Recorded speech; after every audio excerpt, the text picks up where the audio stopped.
या मुद्द्यावरचा एकच माझा शेवटचा प्रश्न असा आहे, तुमचे जे ओपनिंग बॅट्समन आहेत संजय राऊत, मागच्या वेळेस ते नाशिक ऑलराऊंडर आहेत.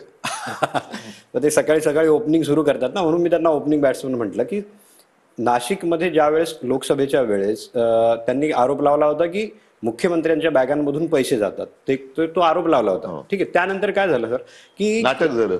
हा त्यानंतर नाटक झालं. त्यांच्या चेक झाल्या बॅगा. नाटक झालं. आता सुद्धा हा आज उद्या परवा या तिघांची बॅगा बघा, आमच्या बॅगेत काही नाही हो, मारी बिस्किट आणि खारी बिस्किट हेच दाखवणार ते. मग त्या एवढ्या कपड्यांच्या बॅगा, माझी काल कपड्याची बॅग त्यांनी तपासली, किती होते माझे कपडे. ती एक दिवसाची ती, कारण हेलिकॉप्टर मधनं, यांच्या हेलिकॉप्टर मधनं केवढ्या बॅगा उतरल्या. म्हणजे ते नाटक होतं, आताही नाटक होईल असं तुम्ही आता नाटक करणार ते बघा तुम्ही. येत्या काही दिवसात तुम्ही लिहून ठेवा, आमच्याही बॅगा तपासल्या जातात, लोकशाही काय कायद्यासमोर सगळे समान. ठीक आहे. पण मोदी आणि शहाची बॅग, हा आणखीन एक, मोदीजींची बॅग मागे एकदा कुठे तपासली होती ओडिसामध्ये, त्या अधिकाऱ्याला सस्पेंड केलं होतं. नंतर मग मला वाटतं तो काय ती त्यांची आहे कॅटवर, तिकडनं त्याचं तो परत आले ते. पण मोदींची बॅग ज्यांनी तपासली त्या अधिकाऱ्याला सस्पेंड केला होता. पण म्हणजे याचा अर्थ असा काय की तुमच्या बॅगात तपासू नये? अजिबात नाही.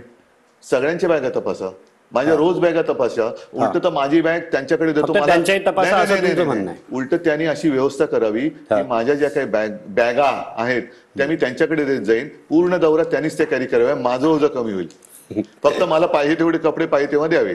ठीक आहे. काल एक सर्वे आला, तो काय मॅट्रिक्सचा वगैरे सर्वे, त्यात असं आलं की महायुतीचं सरकार येणार आहे आणि 160 वगैरे त्यांचं जागा दिसला.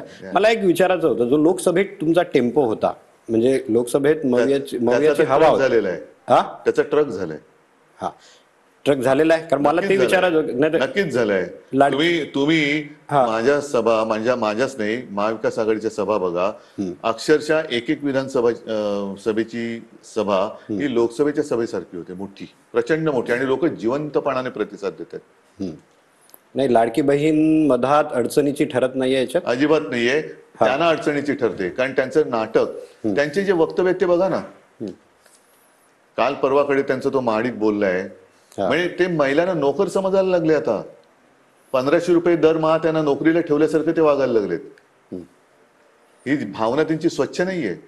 आणि अशी भाऊ जेव्हा बहिणीला काही ओवाळणी देतो, तिची जाहिरात करतो का तो? जाहिरात करणार कसा भाऊ असतो? नाही, मग त्या